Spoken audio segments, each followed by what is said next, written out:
plus exaspérée par le comportement de la belle princesse aux cheveux longs et châtains.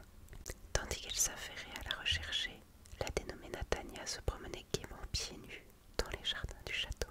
Tis s'empressa alors d'aller voler près de l'humaine, qui lui avait ravi son cœur d'aiglon il y a 6 printemps. À cette époque, il n'était qu'un aiglon à peine sorti de l'œuf, mais déjà avide d'explorer le monde. Alors que ses parents chassaient, il voulut sortir de son nid. Mal lui en fut, car il dégringola de la falaise. Pour finir les serres en l'air dans des touffes d'herbe 2 fois plus grandes que lui. Cluc, cluc, cluc, clapit-il pour prévenir ses parents.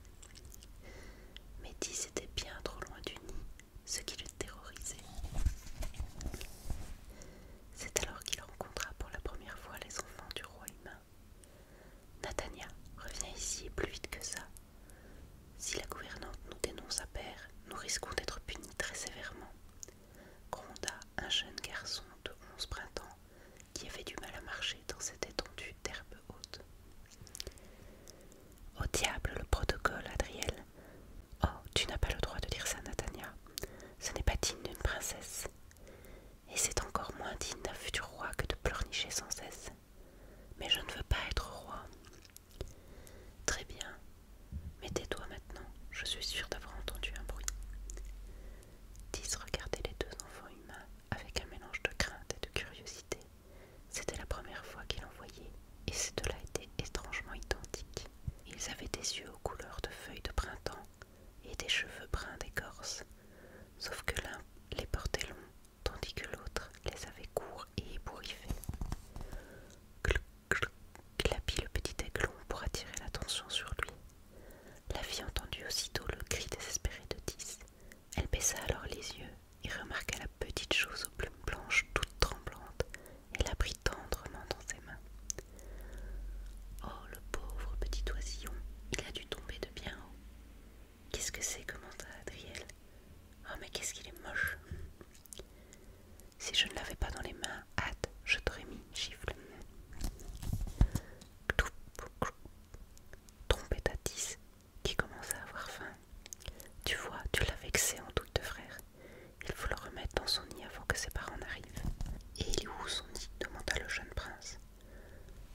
Regarde, tout là-haut. On le voit légèrement qui dépasse. Je vais monter. Ah non, hors de question. C'est moi qui vais remettre l'oisillon dans ce nid. C'est bien trop dangereux pour une fille. Nathania lança un regard noir à son frère qui, apeuré, recula d'un pas. Je voulais dire pour une princesse. Et puis, je suis l'aîné. Je suis donc responsable de toi. À quelques secondes près, fit remarquer Natalia en levant les yeux au ciel. Quelques secondes décisives. Allez, mets-le dans ma capuche que je puisse grimper tranquillement. Je te laisse faire seulement parce que tu es plus doué que moi en escalade. Nathania déposa délicatement le petit aiglon dans la capuche de son frère. Le doux sourire de la princesse fit chavirer le cœur de Tis, qui comprenait les attentions bienveillantes des enfants. Il se laissa alors faire sans faire un bruit. Adriel avait bien du mal à gravir la falaise escarpée, mais les encouragements de sa sœur lui donnèrent plus de courage qu'il ne pensait avoir.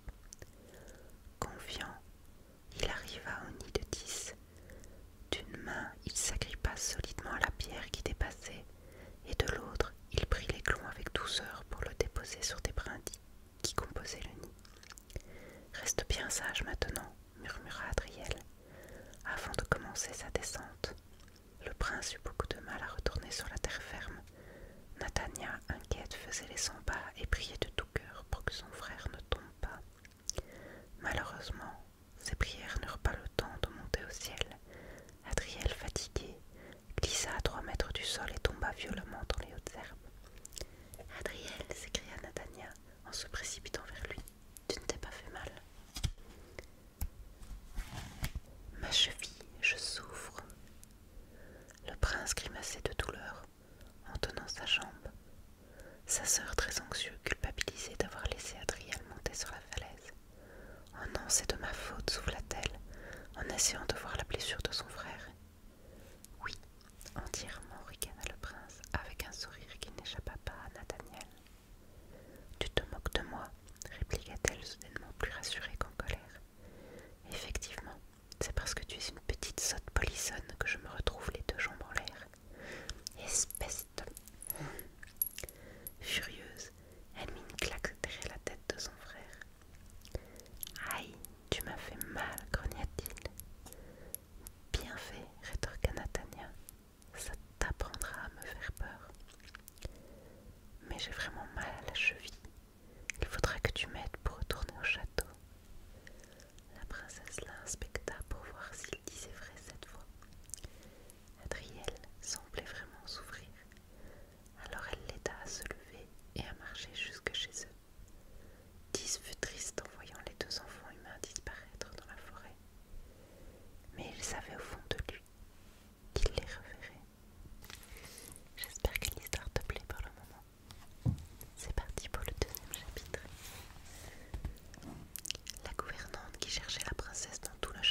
quand bien même. Furieuse, elle s'empressa de courir au fin fond du jardin pour retrouver l'aigle. Mais Tis avait réussi à esquiver en partie la pierre. Il plana avec son aile blessée jusqu'au centre de la forêt. Une fois les branches d'un vieux chêne atteints, il s'y posa tout en douceur. Il ne comprenait pas pourquoi l'humain l'avait blessé, mais il se réjouissait de voir que la princesse l'avait défendu. Tiens, tiens, tiens, mais que fait un petit aiglon hors de son nid et blessé de surcroît? Tis fit face à l'imposant aigle noir qui venait de se poser sur sa branche. Son bec crochu était ouvert dans un rictus monstrueux et ses airs acérés se rapprochaient dangereusement du prince. On a une petite illustration de l'aigle noir avec ses serres et son bec crochu. Tassarid était l'ennemi juré du roi des aigles et par conséquent celui de son fils Tis. Dans ce monde, être le plus fort suffisait pour gouverner et l'aigle noir était bien décidé à régner. Tu n'as rien à faire là, déclara Tis en prenant son courage à deux ailes. Peut-être, peut-être pas, mais malheureusement pour toi, je suis là et bien là et j'ai l'intention de te laisser un souvenir. Quel genre de souvenir? Donna majestueusement l'aigle blanc qui venait se poser devant Tis. Le roi des airs venait de faire son apparition. Il en imposait par sa prestance. Ses ailes d'1 mètre de long se recourbèrent contre son poitrail dans un souffle d'air conséquent. Tassarid trompetta, mais n'attaqua pas. Il savait pertinemment qu'il n'avait pas le dessus dans un combat équitable. Alors, que disais-tu? Questionna le père de Tis avec force. Je disais au cher roi que je voulais laisser un présent au prince du ciel. L'aigle noir tourna alors la tête à 90 degrés, ouvrit son bec et se mit à tousser. Le bruit qui sortait de sa gueule ressemblait plus à un étouffement qu'à autre chose. Et sous l'œil dégoûté de Tis, une masse informe, visqueuse et rosâtre sortit de son gosier pour atterrir sur la branche. Quelle charmante attention, Tassarid, déclara non sans haine le roi. Tous les plaisirs pour moi, sire astral. Sans rien dire de plus, il déploya ses ailes, couleur de jet, et s'envola. Le roi se retourna alors vers son fils. Ses yeux courroucés firent légèrement reculer Tis. « Pourquoi ne respectes-tu pas les règles » gronda Astral. « Mais père, je volais simplement. » Ne me mens pas, Tis. Je sais très bien où tu étais. Ce comportement était indigne d'un prince. Si je n'étais pas intervenu, que serait-il advenu de toi? Vous n'êtes pas toujours là pour me protéger, père. Et jusqu'à présent, je m'en tire très bien tout seul. Tis regardait l'aigle blanc avec défi. Il en avait assez d'être traité comme un aiglon tout juste sorti de l'œuf. Il voulait vivre sa vie, il voulait devenir un homme. Les yeux d'Astral se firent plus doux, et Tis crut y lire de la tristesse. Ta mère se fait du souci pour toi, expliqua le roi. Mère se fait toujours du souci. Mais elle t'aime et elle s'inquiète de te voir omnipulé par ces humains. Et vous, s'emporta Tis. Je m'inquiète aussi. Le prince claqua violemment du bec et, malgré son aile blessée, s'envola dans un rayon de soleil, le cœur serré. Qu'importe ce qui pouvait lui arriver dans le monde des hommes, il avait bien l'intention d'y retourner et d'y rester cette fois. Avec quelques difficultés,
a-t-il osé me dire ça à moi, le plus grand mage de tous les temps?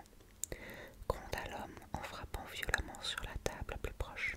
Je suis un grand mage, moi, monsieur. Zercris est mon nom, et bientôt personne ne l'oubliera. J'en ai assez